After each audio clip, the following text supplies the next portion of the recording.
তেজীমলা, তেজীমলা, হেৰা তেজীমলা ঘৰত নাই নেকি? ক'ত যাবনো? লগৰ কেইজনীৰ লগত চাগে নদীৰ পাৰত টিঘিলঘিলাই ঘূৰি ফুৰিছে। তোমাৰ জীয়ৰে মোৰ কথা শুনিলেহে। এতিয়া বেলি দুবাৰ আগত ঘৰ আহি সোমালেই হ'ল আৰু।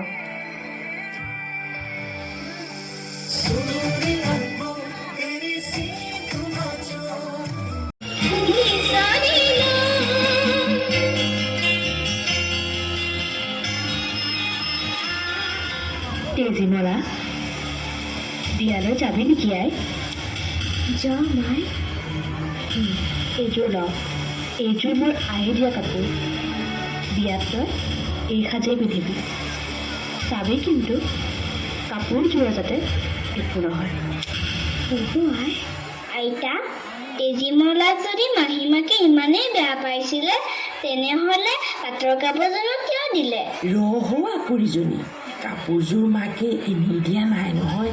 কাপোৰযোৰ পাহীমাকে অঙঠা, উজনি এয়া মনে মনে সোমাই আনিছে। সৰ্বনাশ, কাপোৰযোৰ দেখোন নিগুনিয়ে কুটিলে। মাহীয়ে মই এতিয়া কি ক'ম? সখী, আয়ে গম পালে কি হ'ব?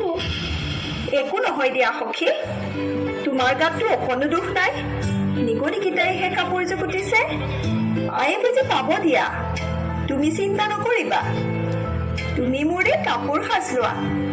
এই কাপোৰ সাজে তোমাক যে বৰ ধুনীয়া লাগিব। বাহ, আজি তোমাৰ বিয়া, খুব ফূৰ্তি কৰিম দেই। ঐ লাজ লাগিছে নেকি?